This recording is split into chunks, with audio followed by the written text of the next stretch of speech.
Dans la paracha de Béchalach, la Torah nous raconte la traversée de la mer Rouge qui a eu lieu après la sortie d'Égypte. Lorsque les Égyptiens ont rattrapé les Bnei Israël devant le Yam Souf, Akadosh Baruch Hu ne les a pas abandonnés. Il a divisé et fendu la mer Rouge pour laisser les Bnei Israël passer à pied sec et ensuite noyer leurs prédateurs. Mais avant cela, il y a eu un moment de grande panique, de frayeur. Moshe Rabbeinu priait. Il appelait Hachem au secours.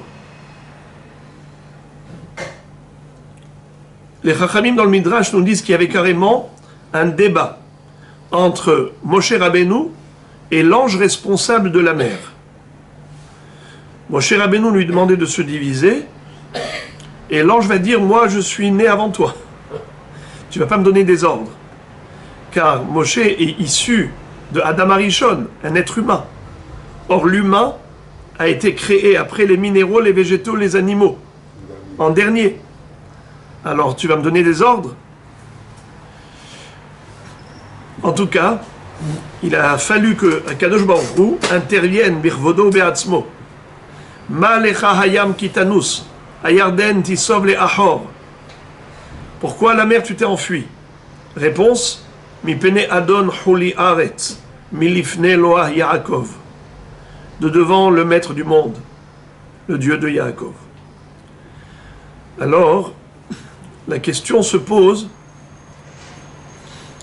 comment est-ce que on pouvait dire qu'à ce moment-là, comme s'il y avait une difficulté pour Akadosh Baruch Hu de réaliser ce nes? Je m'explique. On dit dans la Gemara, caché zivugo chez la dame qui créa Yam Souf. Le zivug, le mariage, c'est quelque chose de difficile, autant que la division de la mer Rouge. Également la parnassa. Kashin mezonotav chez la dame qui crée Yam Souf. La parnassa, c'est quelque chose de difficile, autant que la division de la mer Rouge. Alors on se pose la question, si tu dis que le zivoug et les mésonotes, c'est difficile autant que la mer Rouge, sous-entendu que la mer Rouge, c'était difficile à diviser. Mais est-ce qu'il y a quelque chose de difficile pour Dieu? Rien n'est impossible pour Hachem. C'est le créateur du monde. Alors pourquoi est-ce que tu dis que Kriyat Yam Souf c'est difficile, la Parnassa tout autant que Kriyat Yam Souf, le Zivoug également, mais qu'est-ce qui peut être difficile pour Hachem? Il est tout puissant. Deuxièmement, quel est le point commun entre ces trois choses? Kriyat Yam Souf, Parnassa et Zivoug. Ce qui est encore plus difficile à comprendre, c'est que normalement ça devrait être facile. Pourquoi? Car les Chachamim nous disent que 40 jours avant la conception d'un bébé, il y a déjà une voix céleste qui a retenti dans les cieux et qui dit « Bat Peloni les Ploni ». La fille d'un tel est réservée à un tel. Alors tout est déjà déterminé avant même la conception. Pourquoi y a-t-il une difficulté? Entre parenthèses, cette question que je viens de poser, la Gemara y répond dans Masechet Sota en disant Kan bezivug rishon, kan bezivug sheni. Quand on dit 40 jours avant la conception, ça a déjà été décrété, décidé, on parle du premier zivug, premier mariage.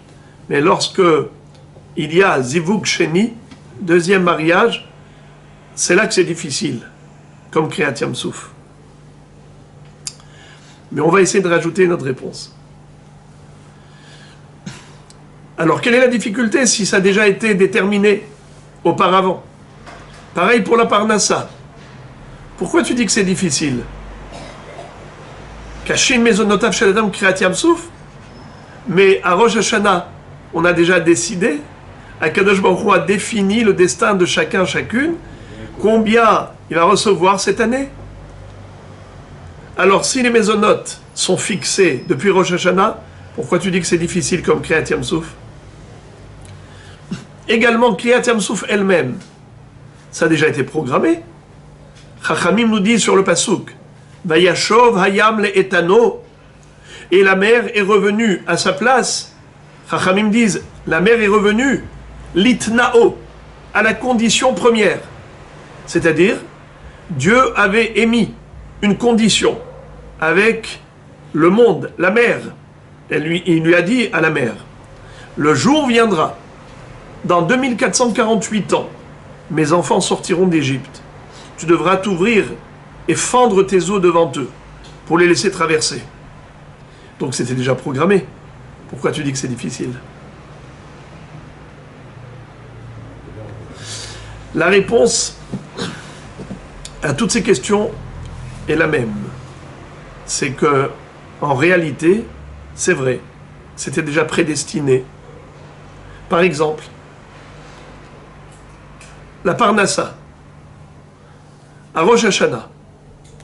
Je me dis, voilà, cette personne mérite tant de Parnassa. Où est le problème? C'est que quand les Malachim qui viennent avec l'enveloppe de la Parnassa, ils cherchent cette personne qu'on a vue sous le talit à Rosh Hashanah. Où est-ce qu'elle est? Il y avait un tzaddik là-bas, une super tzaddiket. Mais où est-ce qu'ils sont là? On ne les reconnaît plus.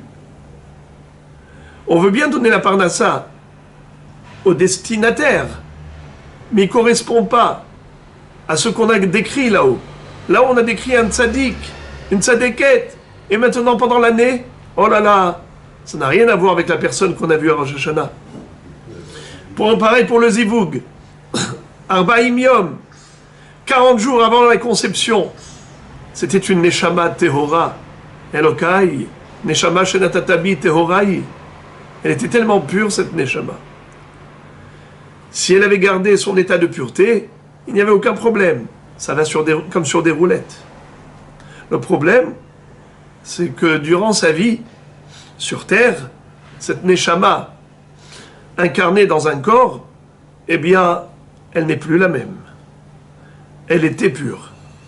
Aujourd'hui, combien de Haverot méconnaissables. Alors on veut bien que le zivug aille aussi facilement bat Peloni, les Ploni. Où est la difficulté? Il faut bien que ce soit la même personne. On ne la reconnaît pas. Pareil pour Kriyat Yam Souf. Chachamim disent que le Satan accusait Israël en disant, Maître du monde, comment tu veux sauver Israël et noyer leurs prédateurs? Et ils sont pareils. Halalu ovdei avodah zara, ve'halalu ovdei avodah zara. Mipnema elu nitba'im ve'elu nitzolim. Ils ont tous commis la même faute d'idolâtrie. Pourquoi tu veux sauver Israël et noyer leurs ennemis? Mais ils sont tous des idolâtres. Voilà la difficulté. La difficulté pour Akadosh Baruch Hu, c'est de faire taire le Satan. Car Dieu a créé le Satan pour remplir la fonction de mastine, d'accuser, pour qu'il y ait un équilibre, qu'il y ait une justice, un juste milieu. C'est-à-dire, il faut qu'il y ait un procureur, il faut qu'il y ait un défenseur. Il y a des avocats, mais il y a aussi le procureur. Alors, Hachem, puisqu'il a créé pour la Midat Hadin, pour qu'il y ait une rigueur dans le jugement, il a créé ce Satan. Il peut dire, Hachem, tu dois prendre en considération mes arguments, sinon pourquoi tu m'as créé? C'est ma fonction d'accuser, c'est ce que tu m'as demandé de faire. Alors quand Akadosh Baruch Hu, qui veut le mishpat, Melech Ohev Tzedaka ou mishpat, il a créé le Satan, il doit tenir compte de ses accusations. Voilà la difficulté. Il a fallu, pour fendre la mer Rouge, que Am Israël fasse preuve d'une grande émouna, d'un grand bitachon, et d'avancer dans la mer, comme Nachshon ben Aminadav, qui s'est jeté à l'eau, Haïta Yehuda lekotsho, Israël mamshelotav. Et là, en effet, il y a eu une réponse, une grande réponse au Satan, en disant, même si dans l'apparence, ils paraissent identiques, mais dans la réalité, au fond d'eux, Am Israël sont ma'aminim bene ma'aminim.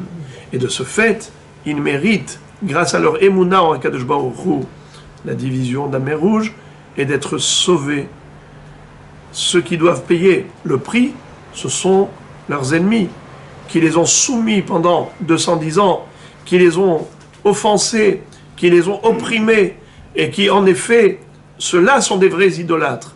Alors, de ce fait, justement, pour la justice, celui qui doit payer les pots cassés, c'est celui qui a fait du mal concrètement, pas des innocents qui n'ont fait que subir. Voilà donc, pour ce soir, une petite étincelle, mais Be'ezrat Hashem, on aura l'occasion de développer davantage à une autre occasion.